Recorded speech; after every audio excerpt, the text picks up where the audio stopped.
pagbibigay pugay at pagpaparangal sa ating mga kababayang naninindigan at nagpapatunay sa kahalagahan ng katapatan at dangal.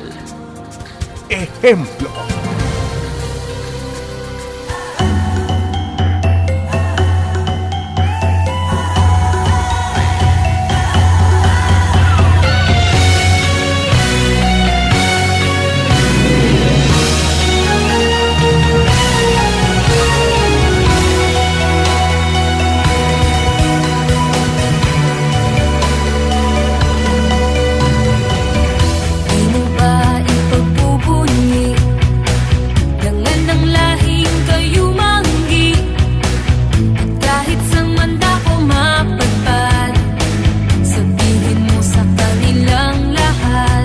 Nako, magandang araw po sa inyong lahat at kayo po ngayon ay nakikinig sa ating palatuntunang Ehemplo over FEBC Radio. At ang layon po natin itaas at ipakilala ang kagalingan ng mga Kapilipino po natin. Ako po ang inyong lingkod at kaibigan si Dan Andrew.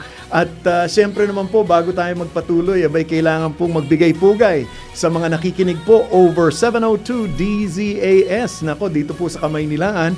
Gayon din sa Bacolod sa 1233 DYVS. Diyan sa Davao naman over 1197 DXFE, The Good News Radio. Sa South Cotabato, syempre over 1062 DXKI. At sa Santiago Isabela, nandiyan po ang ating stasyong 1143 DZMR.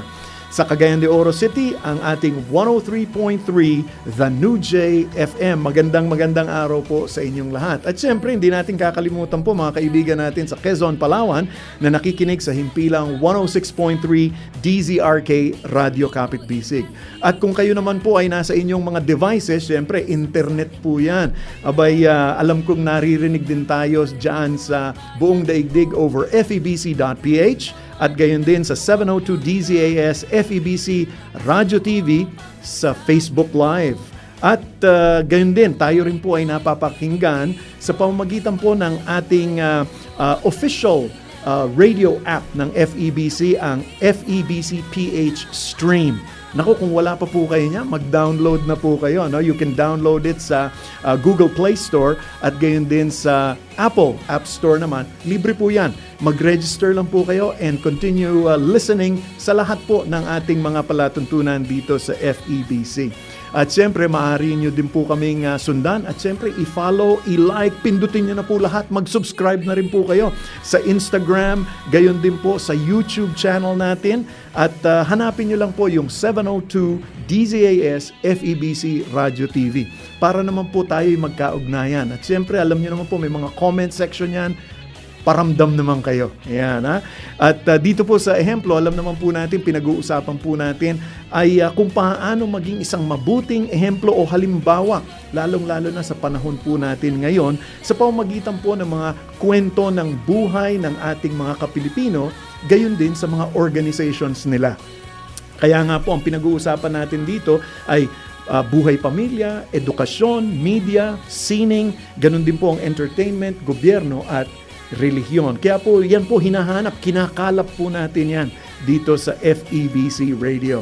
Kaya po, maganda po ulit ang ating kwentuhan sa araw na ito at tiyak na makapupulot po kayo ng inspirasyon at aral. Kaya tumutok lang, huwag po kayong bibitiw sapagkat sa ilang sandali sa ating pagbabalik, tuloy na po tayo sa ating piling ehemplo sa araw na ito.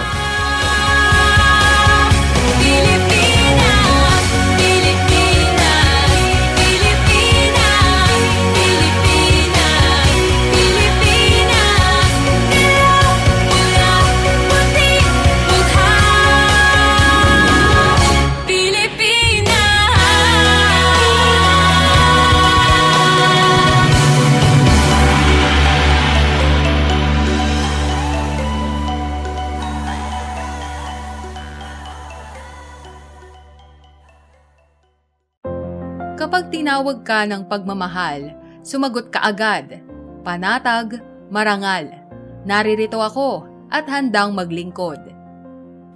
Sundin mo ang sariling puso't kalooban, hindi ang bulong, bighani at tukso. ng mga wikang banyaga sa iyo. Matitiis mo ba ang patalim ng balakyot? Magtitiis pa ba sa gisi ng maiksing kumot? Mahihimbing ka bang alipin ng takot? Ang pag-ibig mo ay walang kapantay, kundi ang pag-ibig din ng minamahal. Huwag mo siyang bayaang maghintay. Gumising ka, manindigan. Bawat patak ng luha niya'y isang dagat. Bawat ngiti ng tagumpay niya'y watawat. Kapag tinawag ka ng pagmamahal, sumagot ka agad. Matatag marangal. Walang bakit. Sana maglingkod. Ito ay hango mula sa tulang Mamamayan ni Rio Alma. Paalaalang hatid ng inyong 702 DZAS FEBC Radio TV, Agapay ng Sambayanan.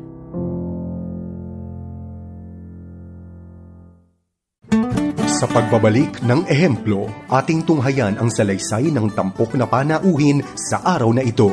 Manatiling nakatutok dito lang sa programang Ehemplo. Dan Andrew Cura para sa Ehemplo.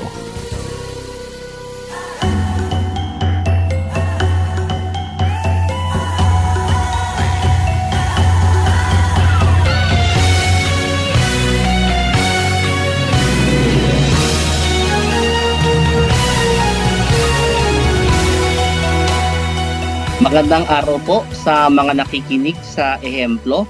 Ako po si Ginoong Michael Angelo Tabuyan, kasalukuyang guro sa St. Scholastica's College Manila High School Unit at tumatayong Research Director ng Project Saysay, isang youth organization na naglalayong ipakalat ang mga aral ng ating mga bayani at kasaysayan ng Pilipinas. So sa ngayon po, ako po ay involved sa Project Saysay sa pamamaraan ng pag-research ng mga feature po namin sa aming page. So bukod po sa Project Saysay, ako din po ay kasapi ng Philippine Historical Association at kasapi rin po ng Caloocan Historical and Cultural Studies Association. So nagtapos naman po ako ng BA Political Science sa Adamson University at kumukuha po ngayon ng MA in Philippine Studies, major in Society and Culture sa University of the Philippines, Diliman. Nagko-compete kasi ako ng history competitions dati, yung mga quiz-bee nung grade school, high school. So ako yung laging pambato ng school namin. So apart from that din kasi, ang nanay ko ay AP teacher sa DepEd. So yung mga libro na kanyang ginagamit, at talaga madami yun, binabasa-basa ko din. So siguro out of that, parang kung siguro parang boring yung kasaysayan sa akin, parang normal lang siyang normal lang siyang kwento, ganon. Then, di ko nila namamalayan, nung sumasalang na sa competitions, nanalo na ako paunti-unti. To the point na, modesty aside, nagkaroon ako ng notoriety sa amin sa Muntinlupa na kapag nakita nila ang anino ko sa competitions ng history, alam nilang di na sila mananalo. The best, the only thing that they would compete is second place. Parang ganon. So, hanggang naging nung college, parang turn into college initially, bala ko talaga mag AB in history, kaso hindi nga ako pumasa sa UPCAT, So I have ang ending napadpad ako sa mundo ng Polsci, kaso lumilitaw pa din yung interest sa kasaysayan, lalo pag naglalapat kami ng political analysis, kasi gumagamit ko pa rin ng history, may ganung approach sa poll analysis kasi So hanggang nagturo na ako. So, doon siya ngayon lumutang hanggang na-involved na ako sa iba't ibang mga organizations, gaya ng PHA, ng Project Saysay. Doon ko na ilalabas yung interest na ito. And maybe to the point na mas magkakamalan akong history graduate rather than political science graduate. Natatawa na lang talaga ako kasi parang ang nangyayari malayo-layo yung pinagtalunan ko na disiplina from one end to the other. Lumaki po ako na nakikita yung iba't ibang mga war memorial, yung mga bakas ng World War II dito sa Bilibid. Dahil laki ako sa Muntinlupa, And, kung tatalungin nyo kung loob o labas, malapit po ako sa loob. Malapit-lapit lang po ang bahay ko sa Bilibid. So, meron kaming World War II canon dito. Merong Japanese Memorial Shrine dito sa amin na nakita ko pag November 1 kasi pag mag-serve ako sa simbahan, kasama sa pabasa sa mga puntod dati, kita ko siya. So, doon pa lang nagkakaroon ka na ng historical awareness, through what we call as the built heritage, no? And maybe that influenced me also as a cultural worker. Na yung kasaysayan, hindi lang siya bagay na nababasa ko, kundi ito'y bagay na nakita ko at nakatira ako sa isang lugar na mayaman sa kasaysayan. And dinagdag pa natin, no? Maybe kung titignan din, no, later in life, nare-realize ko din na yung una naming pinagtirhan sa Sukat is also the location of the National Shrine of the Miraculous Medal na design ng isang national artist, si Jose Maria Zaragoza. So, nung bata ko parang ang amazing ng architecture niya kasi para siyang para pabilog siya pataas na gano'n, no? Hanggang spiral na pataas yung design ng simbahan. And then ito nung nagtuturo na ako ngayon, na-realize ko na parang bata pala na orient na ako sa sense of art, sa sense of aesthetics. Imagine growing up nakasama yung na nagsisimba sa isang simbahan na gawa ng isang national artist and presumed cultural treasure, no? And nasa lugar ka na mayaman sa kasaysayan. So nagkakaroon ng visualization effect, no? Yung mga pinag-aaralan. So hindi na lang siya something that is being memorized, but rather it is also something that is being lived on. So yung mga taong tinutularan ko, ehemplo ko sa aking buhay, madami. That's totoo lang. Siguro as a professional, isa siguro yung nanay ko, no? Kasi talagang matindi yung dedikasyon ng nanay ko sa teaching. Na pag ako nag-iisip din ako, di naman ako eduk major, pero nasa profession ako ito at mag-isang dekada na ako halos, no? In this profession.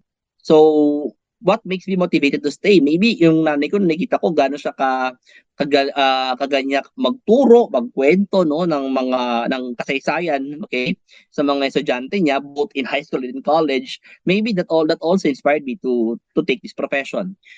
Also another one, no, is yung isa kong kaibigan, no, si Ginoong Ian Alfonso, no, ng National Historical Commission of the Philippines. So tinuturing ko ehemplo si Sir Ian dahil una bukod sa pagiging bata ay malawak din yung kanyang pagtingin sa kasaysayan at bukod doon yung kanyang achievement doon na makapagbuo ng kasaysayang lokal lalo na Pampanga is something na very very emulating kasi hindi naman lahat ng lugar sa Pilipinas ay talagang may comprehensive na ideya ng lokal na kasaysayan nila. So siguro ako yun yung parang gusto kong gawing para sa aming bayan, no, sa Muntinlupa. At isa pa siguro sa tinuturing ko ehemplo sa aking buhay, no, ilan sa mga naging guru ko, no, nung kolehiyo. For example, yung si Attorney Espaldon na ngayon ay nasa Tourism Infrastructures and Enterprise Zone Authority. So, iba kasi yung yung line of thinking ni Attorney Al, yung pagiging conscious sa batas, no? Yung at maybe, no, yung pagiging defender, no, ng karapatang pantao ay doon ko nakikita sa kanya, no? At malaking impluwensya din dun sa akin kasi kapag din tumitingin ng mga dokumentong ng mga historical documents, sa tinitignan ko din minsan yung sa mga anggulo ng batas, no, kung ano yung pinagkakaiba ng Republic Act sa Executive Order sa Covenant Act. So mas doon ko nakukuha yung tracing, no, and nagsimula yun maybe on our class. And isa pang one of my favorite professors in college, no, is si Ginoong Robbie Medillo na ngayon ay nasa National Defense College of the Philippines. So sa kanya ko unang at sa kanila, no, isa pang professor ko, si Ginoong Emma Nolasco, ko nakita, no, yung maaaring pagsamahin ang kasaysayan at ang political science, no. Lalo kasi, no, si Sir Eman ay professor ko sa geopolitics, si Sir Robbie ay professor ko sa diplomacy. So talagang napagtatahi sila. And di ko alam, baka din sa mga klase namin iyon ay doon ko mas na-realize na pang teaching talaga ako kesa doon sa typical na law school na endpoint daw ng mga political scientists, no? And siguro, no, bilang nasa field na rin ng kasaysayan, siguro sa mga kinikilala ko di ehemplo, no, is si Ginoong Ambet Ocampo, na dating chairperson ng National Historical Commission of the Philippines. Bagamat may ilang mga kritisismo sa kanya, no, na mahaba to say, okay? And I think he is also aware of those things.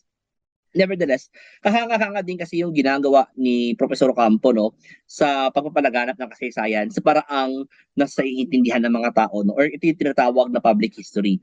At speaking of public history, kasama din dyan of course si Ginoong Shao Chua, no, na pareho sila, no, magkaiba na sila ng platform kasi si Sir Ambet ay more on journalism. Si Sir Shao kasi is more on broadcast media eh. Nevertheless, silang dalawa is yung pinapalaganap nila yung kaalaman sa kasaysayan nasa paraang mas nauunawaan natin, sa paraan na mas madali nating maintindihan at mas madali nating ma-visualize. Siguro sa mga mas matatanda na mga historiador, no, sa mga namayapa, siguro si Chodora Goncillo, no, ganun din, no, sa paraan ng paraan na ang kasaysayan ay hindi lamang set of facts, but rather kwento siya na dapat na-imagine din natin na nangyayari sa atin. Bagamat maaring dekada na or ilang taon na muna nangyari to. Pero sinasabi niya Goncillo that history should come alive to us. And siguro yun ang nagiging mantra ko bilang teacher na dapat yung kasaysayan, hindi lang siya dapat mini-memorize ng bata. Dapat may imagine niya, dapat makukuha niya ito ng konti, no? Ng yung ano yung feeling ng mga bayani dati during the time of struggles, no? Ano yung mindset ng mga tao, at least makukuha man in part para din mas maunawaan ng mga estudyante yung kasaysayan, no? Kailangan lang din natin i-correct, no, na yung pagkakaiba ng historical revisionism sa historical distortion.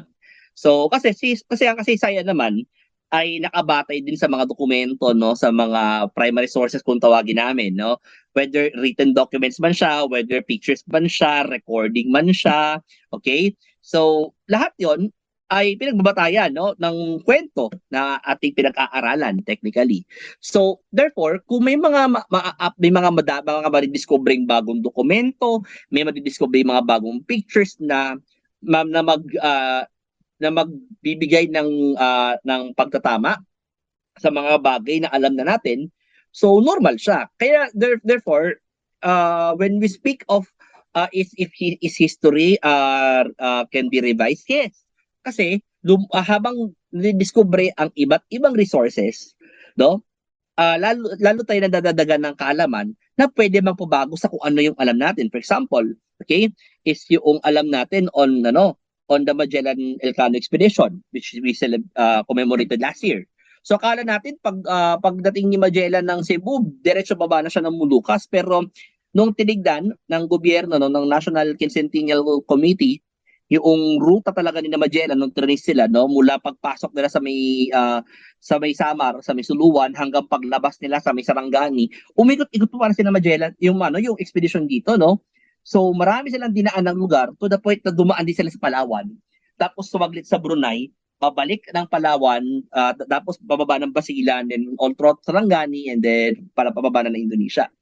So yung ganong example, no, nare-revise sa kasaysayan. On the other hand, kapag halimbawa na nakita naman natin na yung kasaysayan is ginagamit, minamanipulate, no, towards a certain agenda, yun yung delikado at yun yung tinatawag nating historical distortion. Kasi naiiba ang layunin ng kasaysayan kaysa sa kanyang original na intention, original na value. For example, no, halimbawa, no, kapag nabasa natin kunwari sa mga dokumento, no, na yung mga Amerikano ay na-involved, no, sa ilang mga massacres, no. So to use it no on a certain political agenda, no, pwede siyang magamit towards distortion, no. And ito yung nangyayari ngayon. Ito yung tinatawag na historical distortion or yung kanyang kamag-anak din na tinatawag na historical denialism. Now, ano yung epekto noong mga bagay na yon? Number one, siguro sa mga estudyante, nagkakaroon ng maling pagtingin sa kasaysayan, ng maling kalaman sa kasaysayan. Na nangyari dahil sa historical distortion, no? Yung ilang mga bagay is nanenegate. And by the way, hindi lang naman siya problema lang ng one party over the other kasi minsan na-identify ang historical distortion towards this faction only. Pero actually, sakit yan ng marami, no? Too many to mention, so to speak. So, naapektuhan ito no? Kasi nagkakaroon ng negation sa ilang mga bagay na supposedly hindi naman dapat automatically ninenegate. Okay? So ewan ko kung epekto siya ng cancel culture or what, pero isang epekto 'yon. And sa mga guro, no, may ang epekto rin itong historical distortion is that minsan pati mga guro ay nahuhulog, no, towards this trap. So pati kami nabiktima din, okay? Kaya kinakailangan talaga ng masusing pag-aaral para maiwasan na matangay sa gantong mga buktot na gawain, no? Why do I say buktot? Kasi sa halip na panindigan natin kung ano talaga yung nangyari, okay? Kaso dahil siyempre sa ilang mga pansariling interest, no, at madami yan, kaya naiisip natin na gamitin ang kasaysayan upang pasinungalingan ng mga bagay-bagay. By the way, mas malinaw na example ng historical distortion, for example, is yung nangyari nung ilang dekada na nakakaraan bago mag World War II, okay? So kikita natin sa example ng Nazism, 'di ba, na ginamit ni Adolf Hitler yung ilang mga racial realidad, no, sa Jewish life, for example, na kontrolado na mayorya kasi ng mga German professionals na yung mga Jewish. So twinis ni Hitler yon, no, bilang ebidensya na mayroong international Jewish conspiracy para pabagsakan ng Germany. And we know what happened next. So siguro yung mga ganoon, no, na ang kinakailangan nating pag-ingatan na huwag mangyari.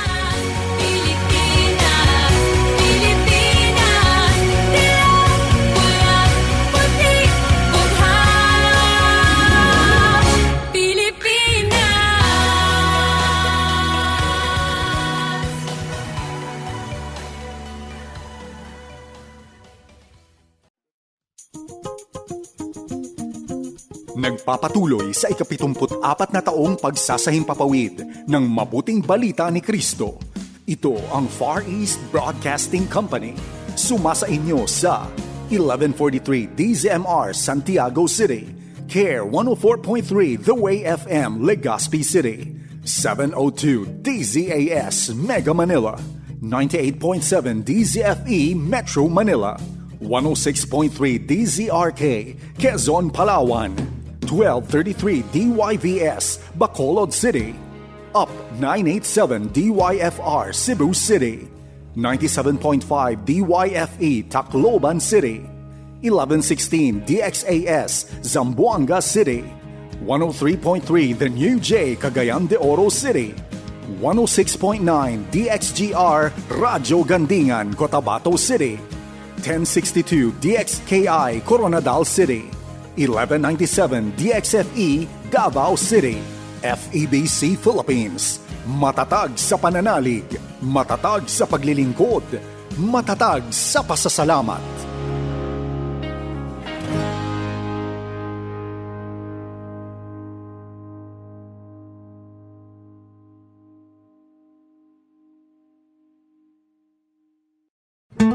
Sa pagbabalik ng ehemplo, ating tunghayan ang salaysay ng tampok na panauhin sa araw na ito. Manatiling nakatutok dito lang sa programang Ehemplo. Dan Andrew Cura para sa Ehemplo.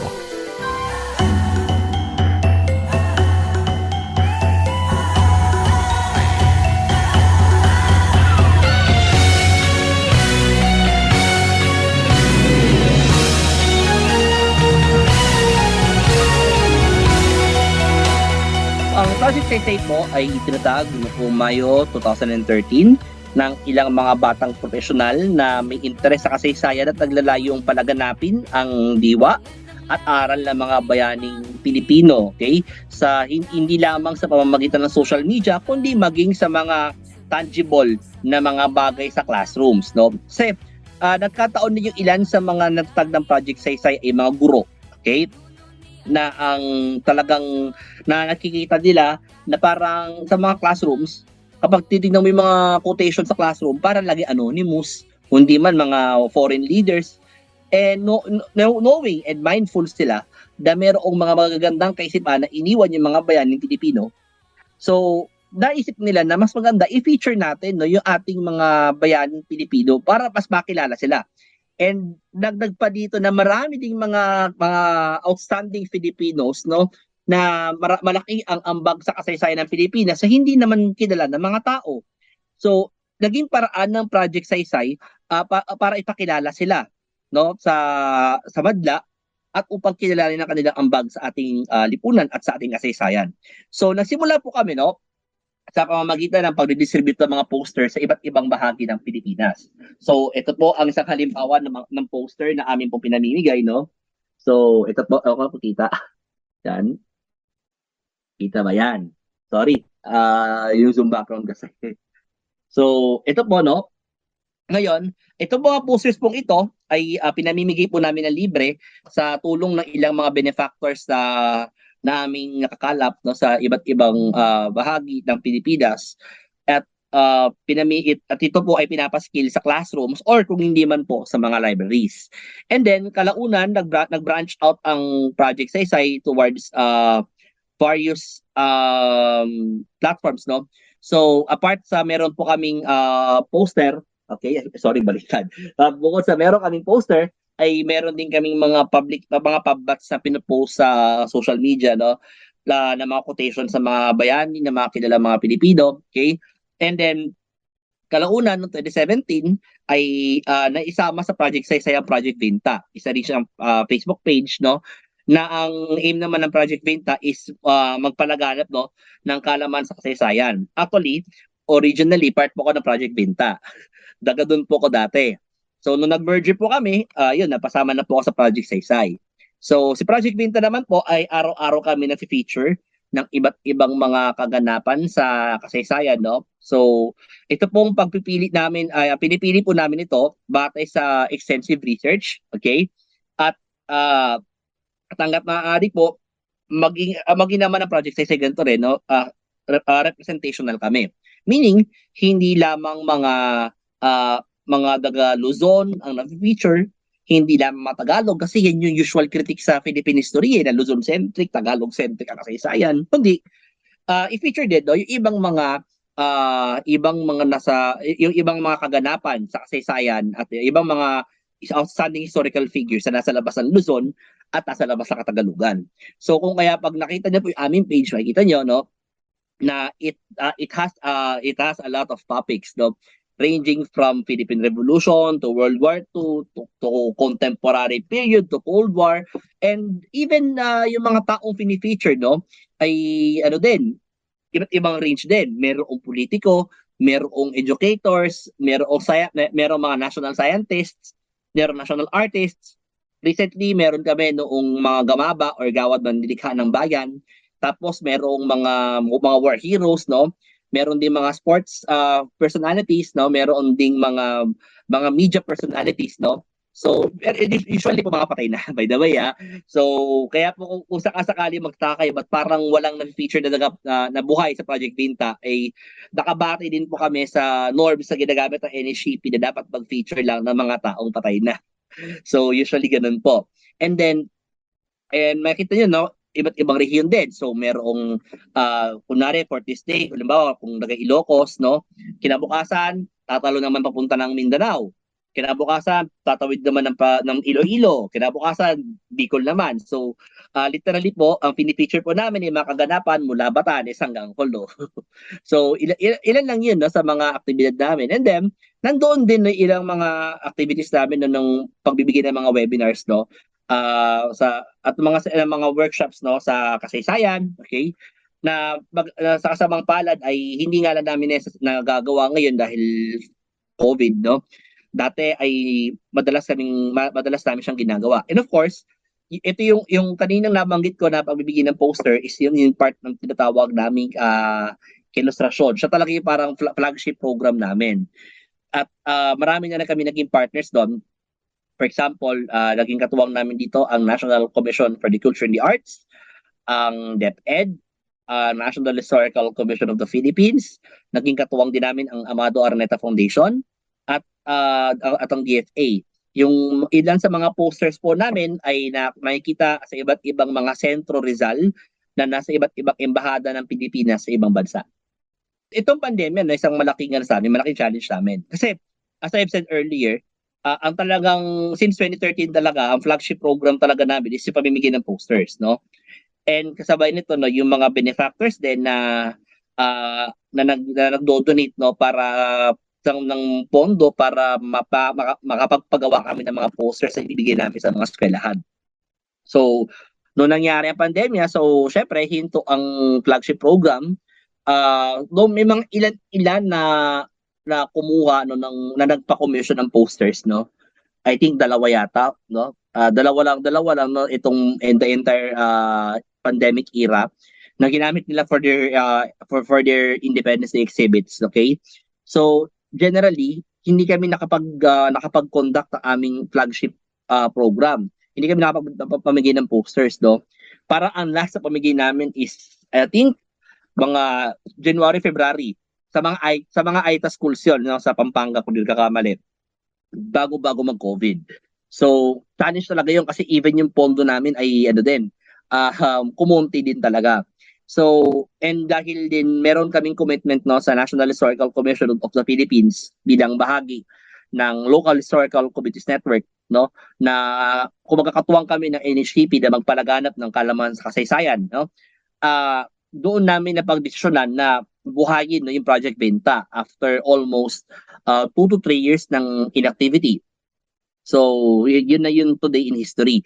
Challenging din yung Project Benta, no, kasi una, mahirap magsulat ng history articles every day, no? Nakakaubos talaga ng sipag, no? Nakaka-burnout siya. I have to be honest, no?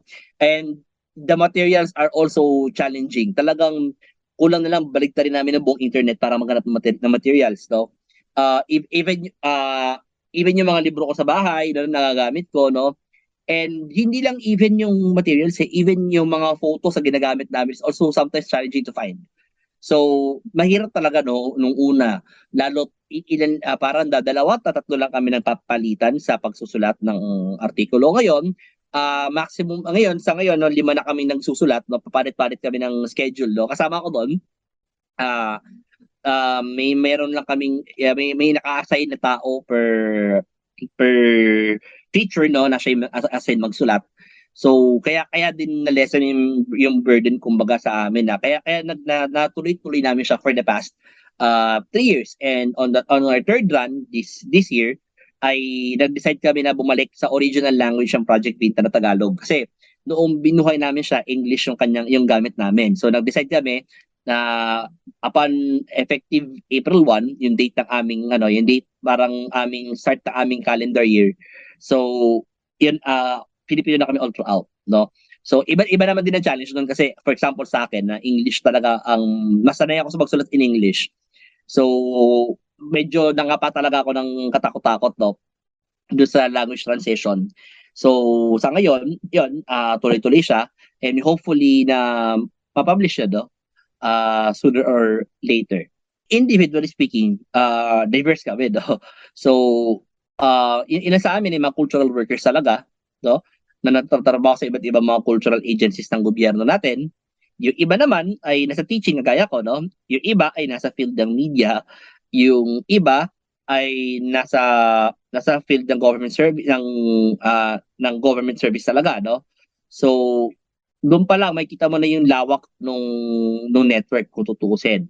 And then in terms of the partnerships, no, bilang bahagi ng LHCN, no, nakaka-partner din namin ng iba't ibang mga organisasyon, no. For example, last 2021 I think naka-partner namin ng UPDCAS sa kanilang annual webinar series, okay, na ginawa yung Pintulangan, no, nakasama namin sila. And then kung diyan nakakamali, nakasama na rin namin sa ilang proyekto ang Holy Angel University ng Pampanga. Lalo tungkol doon sa animation project doon sa Batang Bayani ng Makabebe.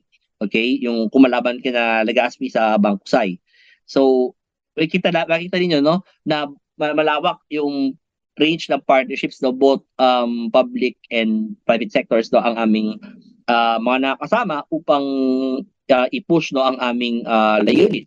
And I think lalo pa ito napalago dahil sa LHCN kasi namimit namin yung ibang mga kapwa namin, mga history organizations sa iba't ibang parte ng Pilipinas.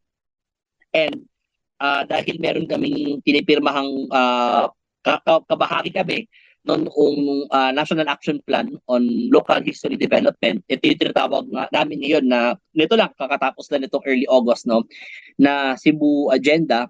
So, magkakasama kami na ini-implement yon at nilalayon na may sa katuparan ng lahat ng nakalagay doon by the year 2027. Prior to that, ay naging bahagi din kami ng pagbubuo ng tinatawag na Baler Agenda on Local History Development noong 2019. So, yeah, for the past 2 years, doon naipasok namin na yung rationale din ng pagbubuo ng Project Benta as part of those commitments. Nung simulang-simula pa lang po, talagang mga kabataan talaga yung karamihan sa mga nagiging volunteers namin, no?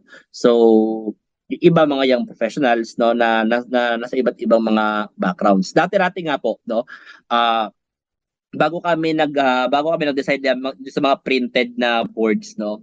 Dati talaga literal na illustration board ang aming ginagamit, okay? Kaya noon merong tinatawag kami na ilustrasyon. I think ito yung mga years bago ako dumating sa project Saysay, no, na merong pre-printed na poster sa papel, no, tapos ididikit sa illustration board, tapos yun yung lalagyan ng plastic cover, yun yung pamimigay sa iba't ibang mga public schools. Kaso po, nangyari nung nag-Yolanda, na wipe out yung iba sa mga naipamigay namin. So, doon nag-decide ang organization na mag-resort na into printed posters. So, ngayon, initially, Sintra board, and then ngayon, I think ang ginagamit ata namin is yung fiber, MBB, multi-fiber board ata tawag doon. I forgot yung anong tawag. So, doon siya ngayon kumbaga nag-transition din through time. And even naman today, no, yung mga writers din namin, yung writing team ng Project Benta is also mga bata din, no, na merong estudyante, merong professional sa ako, no. So, talagang diverse scope. Mahalaga ang involvement ng mga kabataan sa amin kasi uno sa lahat, no, bilang magmamana ng lipunang ito, no, tungkulin din nating tumulong kahit sa maliliit nating ambag sa pagpapabuti ng ating bayan.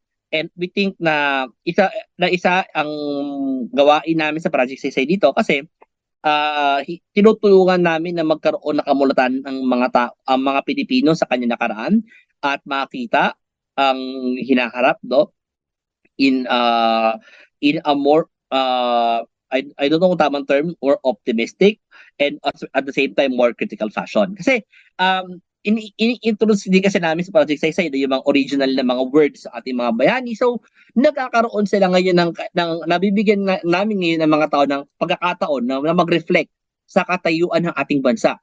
At mula doon ay mag-isip din kung ano ba yung magandang gawin upang magkaroon ng improvement itong ating bansa. And matatawa ka kasi kahit sabihin mo 125 years ago, 200 years ago na mula nung sinabi ito ng mga bayani natin, it still remain relevant, no? So therefore, parang pwede mo sabihin walang nagbago sa lipunan natin kasi kung ano yung mga binabanggit ng ating mga bayani 200 years ago, yun pa din yung problemang nararanasan natin ngayon. So magandang pagpapaalala to, no, na sabi nga ni Rizal, di ba, na na we enter the future carrying a piece of the past. So it is through history na ito na pinapalaganap din namin through public history, through social media, na magkakaroon tayo ng pagkakataon na umusad papunta sa kung saan natin gustong tumungo bilang lipunan, na mindful sa ating nakaraan at ginagamit ito bilang guidepost on where we should go.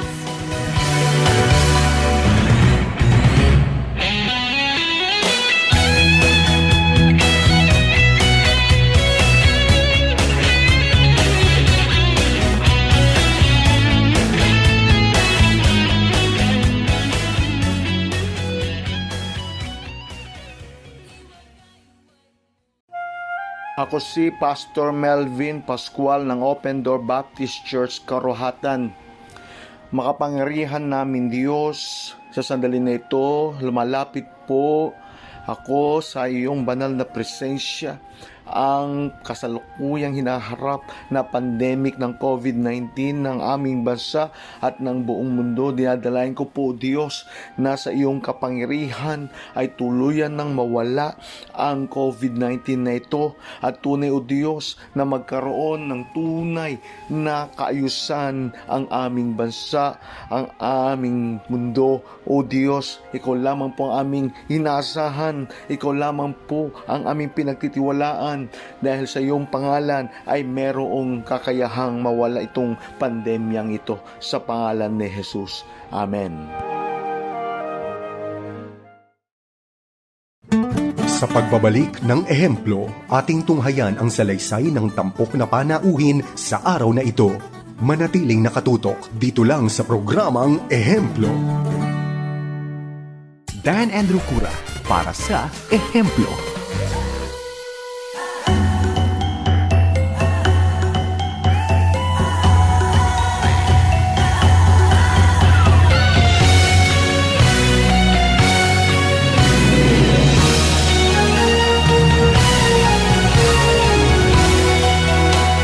Panahon ng internet, no, ay gamitin natin ang ating mga internet platform sa tamang paraan. Okay?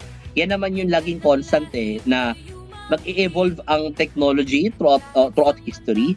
Malino na malinaw po yan. Sa panahon pala mula nung panahon na naimbento ang clay tablet, mula nang naimbento ang scroll, mula nang naimbento ang printing press, no, naimbento ang radyo, ang TV, lahat yan, no, all those are platforms. Pero constant sa kanila, naggamitin ito lagi sa tama, naggamitin ito lagi responsibly. Okay? At part yun ng ating pagiging tao na maging responsable sa ating mga kilos. Mag-isip at magtanong, no? Hindi naman lahat ng bagay ay tinatanggap din natin ang tinatanggap, or kung kagaya na sinasabi ko sa mga estudyante ko, hindi lahat ng ideya na naririnig natin, hindi lahat ng binabanggit sa atin kinokonsume natin.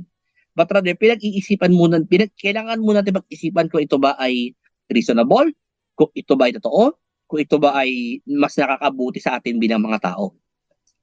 Kahit naman ating mga bayani din ay ganyan din sinasabi, no? For example, si Rizal, sa letter to the young women of Malolo, sabi nga niya, 'di ba, na binigyan tayo ng Panginoon ng kaisipan, ng pag-iisip upang pag-isipan mabuti ang mga bagay-bagay sa ating paligid.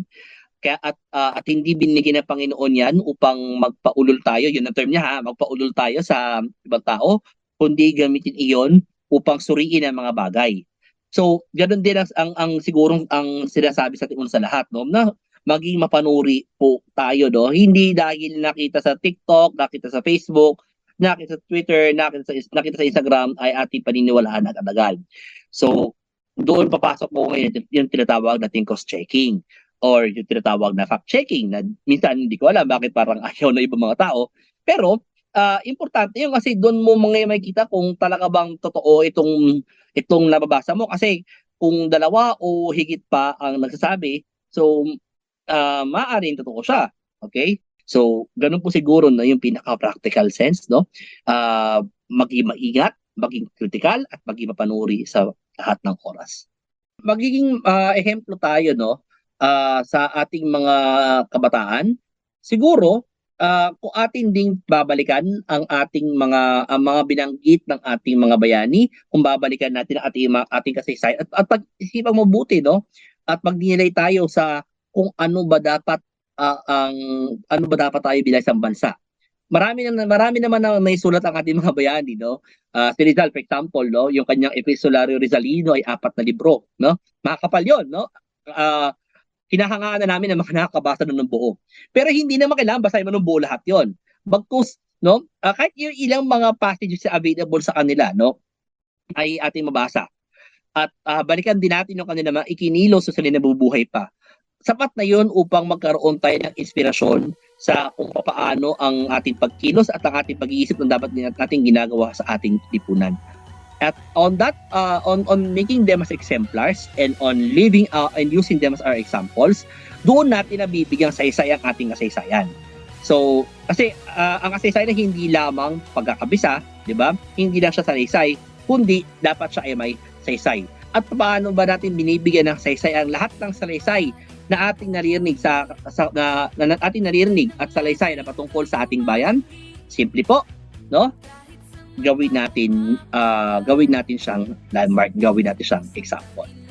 So, lahat tayo ay may kakayahan na maging mabuting ehemplo sa pamamagitan ng paggaya sa mga ginawa ng ating mga dakilang Pilipino. Para po sa mga nais makipag-ugnayan po sa amin, no, meron po kaming active po kami sa social media.